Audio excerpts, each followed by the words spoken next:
സ്നേഹാവസാണ്. നമുക്ക് എപ്പോഴും വരുന്ന ഒരു ക്വസ്റ്റ്യൻ ആണ്. ഇത് കവിത എന്ന് പറയുന്ന ഭാഗത്ത് നിന്നും ഏറ്റവും ഇമ്പോർട്ടന്റ് ആയിട്ട് വരുന്ന ഒരു ക്വസ്റ്റ്യൻ ആണ്. എന്താണ്? സമാന ആശയ വാലി പങ്ക്തിയാൻ ചുൻകർ ലിഖേ എന്ന് പറയുന്നത്. സമാനമായിട്ടുള്ള ആശയമുള്ള വരികൾ എഴുതാൻ വേണ്ടിയിട്ട്. അപ്പൊ പങ്ക്തി എന്നൊക്കെ പറഞ്ഞാൽ വരികളാണെന്നുള്ള കാര്യം മക്കൾ ആലോചിക്കണം.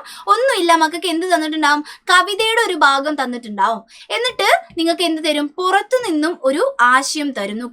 പങ്ക് നിക്കൽക്കർ ബയ ഉഡ് ജായേഗെ എന്നുള്ളത് ബയ ഹമാരി ചിടിയാറാണിയിൽ നിന്നും വന്നിട്ടുള്ള ക്വസ്റ്റ്യൻ ആണ്. നോക്കുക, പങ്ക് നിക്കൽക്കർ എന്ന് വെച്ചാൽ വിങ്സ്, ചിറക് മുളച്ചിട്ട് ബയ വീവർ എന്ത് ചെയ്യും?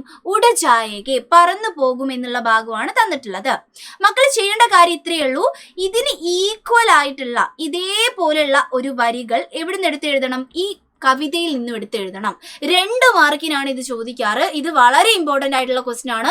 എന്തായാലും വരും നാളത്തെ എക്സാമിന്. ഏത് വരി ചോദിക്കും എന്നറിയില്ല, പക്ഷെ ഇതേ രീതിയിൽ ഇതേ മോഡലിൽ ഒരുപാട് ക്വസ്റ്റ്യൻസ് ചോദിക്കും. അപ്പൊ നോക്കാം, നമ്മൾ എന്ത് ചെയ്യണം? ഇതേ ഈക്വൽ ആയിട്ടുള്ള അർത്ഥങ്ങളാണ് നോക്കേണ്ടത് അല്ലെ.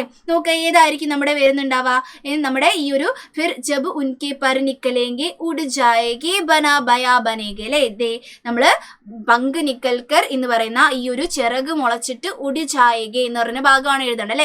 അപ്പൊ കുറച്ച് കണക്റ്റിംഗ് വേർഡുകൾ ഉണ്ടാവും എന്നുള്ള കാര്യം മക്കൾ ആലോചിക്കുക. പങ്ക് എന്ന് വെച്ചാൽ ചിറകാണെന്ന് മക്കൾക്ക് അറിയാം. പരെന്ന് വെച്ചാലും ചിറകാന്നറിയാം. അപ്പൊ കണക്ട് ചെയ്തിട്ട് കുറച്ച് വാക്കുകൾ ഉണ്ടാവും. ബയ എന്ന് പറയുന്നത് ഇവിടെയും തന്നിട്ടുണ്ട്, ഇവിടെയും തന്നിട്ടുണ്ട്.